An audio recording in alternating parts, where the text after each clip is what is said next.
nuurta jeelow ayaa gaashaanka u daruurtay inay taageero buuxa u tahay dowladda federaalka Soomaaliya oo hadda madaxweynaha ka yahay mudane professor Xashan Sheekh Maxamuud sababta ay ku taageertana ayada noo sheegaysa siida nuurto xasan sheekh waaba jeclahay ku dhaabay waaba jeclaa waaba dhahde waxa ku jeclaat ii sheeg bal ku gaarti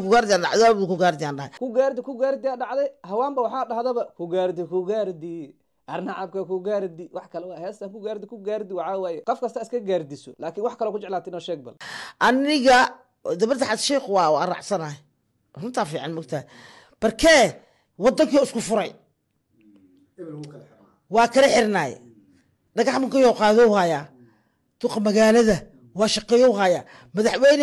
أو قاري إنه فرنت تقو قاري الميسة سوماري ما أنت حتى إلهك عبسنا يسو حق شيء يسو حسن الشيخ ما مدح وين كان سوماري كم جرو إن ده وعلى كلا خاذ بين يلسكو شيء سومالي أبرتين نقول له هو وحي ماله جوجا جوج ما هذا جوج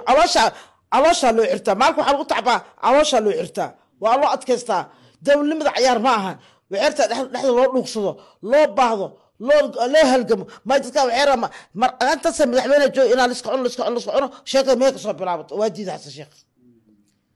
وحوري وضدها لبنايا با نظيف رؤاته حنونك هلا تترو dadka macna qalbigooda nadiif laga dhigo ya kadib wixii la suuqay kadib markaas waa dawla dhalanayso tii hadiyad barnaamij ku iweyno taad araysan kasi macaan badnaanayso laakiin sabarkii la rabo sabarkii laga tagin waa maama sabarkii la raba nuurta jeeloobi xaqaa ka jira nuurta jeeloobi wax badan ayaa shaashadaha ka maqneed hal mar ay waxay la soo baxday taageeridda Xashan Sheekh Maxamuud nuurta jeelow waa maamooyinka hore waa dadkii hore fanka ahay waa hobaladii dalka Soomaaliya muddo badan ayay u soo joogtay dawladnimada waxay tahay macaankeedana way garanaysaa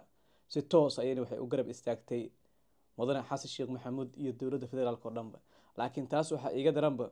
hawaanba waxaan ku jeclaaday taagan tahay ku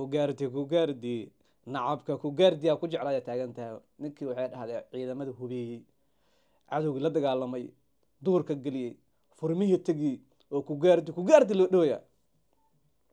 waxaan leeyahay shacabkayga Soomaaliyeed heer ku gaardi oo dhan commentiga ku gaardiya barnaamijkana waa gaardi sidiisa banaana waxa waaye habka qiirada leh ee maamada u hadashay ayaa soo jiidatay taasina waxay igu qasabtay inaan soo qaato muuqaalkeeda oo bulshada aan la wadaago run ahaantii waxa dhigi karaa nuurta jeelow waxay ka hartay dadkii hore ee dawladnimada macaankeeda yaqiinay walina dawladnimada raba ayay kamid tahay marka waxaan leeyahay codka nuurta jeelow hala taageero oo ahaay hawaanba waa taageersanahay mudane Xashan Sheekh Maxamuud waxaana ku taageeray adinka leeyahay commentiga lagu gaardiyo subax wanaagsan saaxiibay